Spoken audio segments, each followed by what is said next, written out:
You brief. Yeah, you come. You brief.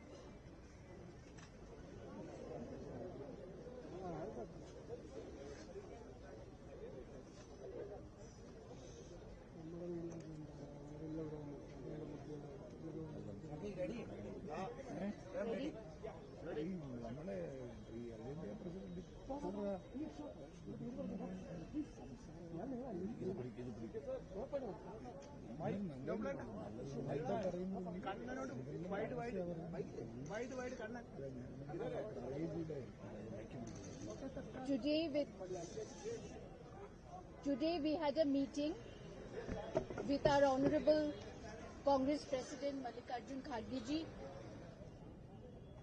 our Lok Sabha Opposition Leader Rahul ji, our GSO KC Venugopal ji, Priyanka ji, and all other MPs and senior leaders of Congress Party, our PCC President, CLP leader and working committee member, on Kerala coming election. First, there is a local body election and followed by the assembly election. How should we go in that election? What will be our strategy? What will be our roadmap?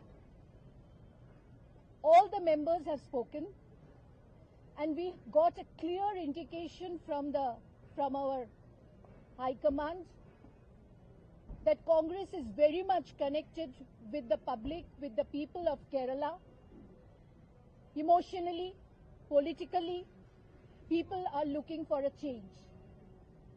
So we should not do anything which will disrespect the people of Kerala.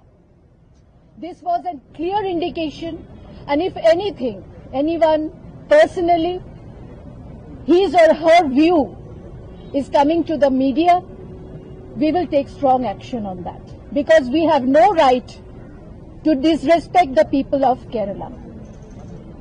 Secondly, there were many programs which is coming in the next few months that has been discussed, and in the month of April, there will be a ward president conference, state conference, where Kharge ji, Rahul ji, Priyanka ji all will attend.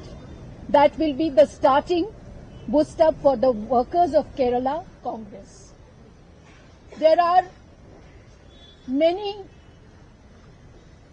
programs which is coming. Gradually we will tell all of you.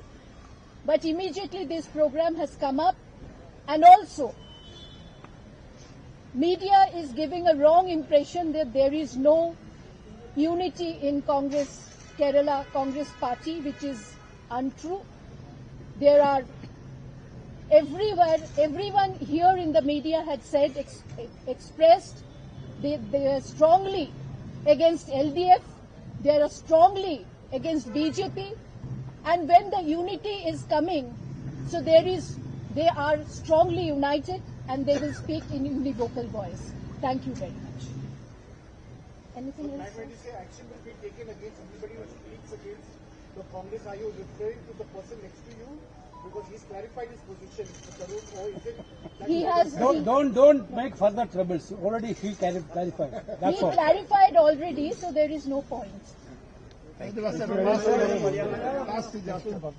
അല്ല, ഇന്നത്തെ യോഗത്തിന്റെ ഏറ്റവും വലിയ നേട്ടമെന്ന് പറയുന്നത് കേരളത്തിലെ കോൺഗ്രസിനകത്തുണ്ടായിട്ടുള്ള ഏറ്റവും ശക്തമായിട്ടുള്ള ഐക്യത്തിന്റെ സന്ദേശമാണ് നൽകിച്ചത്. ആ മുറിയിലിരുന്ന ഓരോ കോൺഗ്രസ് നേതാവും കാലഘട്ടത്തിന്റെ പ്രാധാന്യം തീർത്തും ഉൾക്കൊണ്ടുകൊണ്ട് വരുന്ന പഞ്ചായത്ത്, മുനിസിപ്പാലിറ്റി തെരഞ്ഞെടുപ്പുകളിലും നിയമസഭാ തെരഞ്ഞെടുപ്പിലും ഐക്യജനാധിപത്യ മുന്നണിയെ വിജയിപ്പിക്കുന്നതിനുള്ള ഉത്തരവാദിത്വം തങ്ങളുടെ ഓരോരുത്തരാണെന്ന് മനസ്സിലാക്കി ആ ഉത്തരവാദിത്വം നിർവഹിക്കുന്നതിന് വേണ്ടി പൂർണ്ണമായ അർത്ഥത്തിൽ പ്രവർത്തിക്കാൻ വേണ്ടിയുള്ള തീരുമാനമെടുത്തിട്ടാണ് പിരിഞ്ഞത്. ഇവിടെ നേരത്തെ നമ്മുടെ ജനറൽ സെക്രട്ടറി സൂചിപ്പിച്ചതുപോലെ കോൺഗ്രസിനകത്ത് സമ്പൂർണ്ണ ഐക്യമുണ്ടാകാൻ ഉള്ള ഒരു ആഹ്വാനമാണ് ഹൈക്കമാൻഡ് നേതാക്കന്മാർക്ക് നൽകിയത്. നേതാക്കന്മാർ അതെല്ലാവരും വളരെ ശിരസാ വഹിച്ചുകൊണ്ടാണ് മുന്നോട്ട് പോകുന്നത്. അവിടെ ജനവിരുദ്ധമായൊരു സർക്കാരുണ്ട്. ആ സർക്കാരിനെ താഴെയിറക്കുക എന്ന ഒറ്റ ലക്ഷ്യം മാത്രമാണ് വരുന്ന ഒരു വർഷക്കാലം ഓരോ കോൺഗ്രസുകാരനെയും നയിക്കുക എന്നുള്ള പൊതു തീരുമാനത്തോടുകൂടി പോവുകയാണ്. മാധ്യമങ്ങൾക്ക് മുമ്പിൽ പോയി വ്യത്യസ്ത രീതിയിൽ പ്രസ്താവനകൾ കൊടുക്കുക, വ്യത്യസ്തമായ ചിന്താഗതികൾ വളർത്തുക, ഇത് ചെയ്യാൻ ഒരാൾക്കും സ്വാതന്ത്ര്യമോ അവകാശമോ ഉണ്ടായിരിക്കുകയില്ല. പാർട്ടി ഒരു കലക്ടീവ് ലീഡർഷിപ്പോടുകൂടി മുന്നോട്ട് പോകാൻ എല്ലാ കാര്യങ്ങളും പരസ്പരം ആലോചിച്ചുകൊണ്ട് എല്ലാം ആലോചനയോടുകൂടി മുന്നോട്ട് പോകാൻ തീരുമാനിച്ചിട്ടുണ്ട്. അതനുസരിച്ച് മുന്നോട്ട് പോകും. ഹൈക്കമാൻഡിന്റെ പൂർണ്ണമായിട്ടുള്ള നിരീക്ഷണം ഉണ്ടായിരിക്കുമെന്ന് ശ്രീ മല്ലികാർജ്ജുന ഖാർഗെജിയും ശ്രീ രാഹുൽ ഗാന്ധിജിയും പറഞ്ഞിട്ടുണ്ട്. അതുകൊണ്ട് തികഞ്ഞ ആത്മവിശ്വാസത്തോടു കൂടിയിട്ടാണ് ഈ യോഗം ഇന്നിവിടുന്ന് പോകുന്നത്. കേരളത്തിലെ കോൺഗ്രസിന്റെ ചരിത്രത്തിലെ ഏറ്റവും നല്ല നിർണായകമായിട്ടുള്ള ഒരു യോഗമായിട്ടാണ് ഇത് വിലയിരുത്തപ്പെടുന്നത്. ഇത് റിസൾട്ട് ഓറിയന്റഡ് ആയിട്ടുള്ള ഒരു മീറ്റിംഗ് ആയിരുന്നു.